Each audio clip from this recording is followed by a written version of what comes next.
Hey guys, welcome back to my channel. So మీరు నా March 19th update నా weight loss పైన చూసుంటే నేను చెప్పాను కదా, చాలా థింగ్స్ జరిగాయి. సో నేను వెయిట్ లాస్ మీద ఫోకస్ చేయలేకపోయాను అండ్ కొంచెమే తగ్గాను అని చెప్పి. సో అట్లాగే మళ్ళీ మార్చ్ 19th నుంచి we went to a pub Prism. So మంచిగా ఎంజాయ్ చేసాము, బట్ లైట్గానే ఫుడ్ తీసుకున్నాం. ఆ తర్వాత రోజు మా హస్బెండ్ వాళ్ళ ఆఫీస్లో వాళ్ళు ఎవరో ఇన్వైట్ చేస్తే we went for a dinner. So ఆ రోజు అయిపోయింది. ఆ తర్వాత we hosted someone for lunch and then they hosted us for lunch. అది అయిపోయింది. అండ్ ఆబ్వియస్లీ ఇంకా ఫుడ్ అంటే స్వీట్స్ ఉంటాయి, అవి ఇవి ఉంటాయి. సో జస్ట్ ఒకటి అలా తీసుకున్నా అంతే. అండ్ చాలా వరకు బ్యాలెన్స్డ్, అంటే ఒక ప్లేట్ తినడము, ఎక్కువ ఎక్కువ తినకుండా అలా I have tried my best. కాకపోతే ఆబ్వియస్లీ ఇంకా ఆయిల్ ఫుడ్ ఇలానే ఉంటుంది కదా. అండ్ ఇంకొక రోజు వచ్చి yeah family of 4 came to our house. వాళ్ళకి ఏదో పని ఉండి హైదరాబాద్లో. And we hosted them for like 3 to 4 days.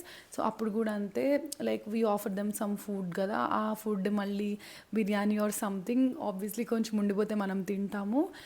And all that happened. And also మా మమ్మీ వచ్చారు ఆ తర్వాత. అండ్ దెన్ మా అత్తయ్య వచ్చారు, మళ్ళీ బయటికి వెళ్ళి తిన్నాము. అండ్ మా మమ్మీ మా అత్తయ్య కూడా లైక్ వన్ వీక్ ఉన్నారు. సో ఇవన్నీ అవుతుంటే ఏంటంటే, లైక్ వాళ్ళు ఇప్పుడు యూజువలీ మేమైతే జస్ట్ 1 cup రైస్ పెట్టుకొని అదే మార్నింగ్ అండ్ ఈవినింగ్ తింటాము. ఎక్కువ కర్రీస్ తింటాము.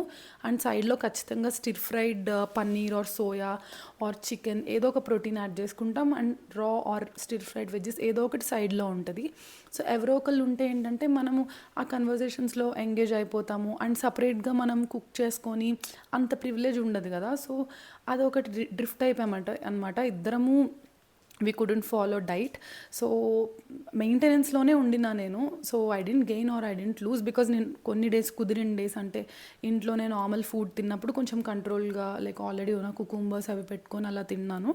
అండ్ ఒక్కొక్కసారి నాకు కుదిరినప్పుడు, అంటే వెన్ బ్రేక్ఫాస్ట్ లైక్ చేసుకోలేదు అన్న రోజున, అంటే ఇలా లైక్ ప్రోటీన్ షేక్ అలా తాగాను. బట్ బ్రేక్ఫాస్ట్ చేసిన రోజున మిగిలిందంటే I used to have it. So ఈ లాస్ట్ 15 daysలో అయితే మా రొటీన్కి భిన్నంగానే ఉందన్నమాట ఎవ్రీ సింగిల్ డే. సో ఇంత డీవియేటెడ్గా ఉండడం వల్ల నేను ఎంత మేనేజ్ చేసినా I couldn't lose any more weight. I just stayed on maintenance. నేను ఎప్పుడైనా డీవియేషన్ వచ్చినప్పుడు it's fine, let's do it tomorrow అనుకొని అలా కొంచెం కొంచెం డీవియేషన్స్ ఉంటూనే ఉండినాయి ఈ హోల్ మంత్. సో ఈ హోల్ మంత్ లైక్ ఒక వేస్ట్ లాగా అయిపోయిందనమాట. So what I'm going to do is, రేపటి నుంచి మా పేరెంట్స్ ఇంకా ఉంటున్నారు ఇక్కడే. క్యాలరీస్ మెజర్ చేయకపోతే ఇంతే గైస్. సో ఇవాళ కుదరలేదు, రేపు కుదరలేదు అంటే ఇలాగే అయిపోతుంది. సో నేను మా పేరెంట్స్ ఇంకో 1 week ఉంటారు. సో ఖచ్చితంగా నేను క్యాలరీస్ మెజర్ చేసుకొని తినే మీకు అప్డేట్స్ ఇస్తాను. Because I have to do it no matter what.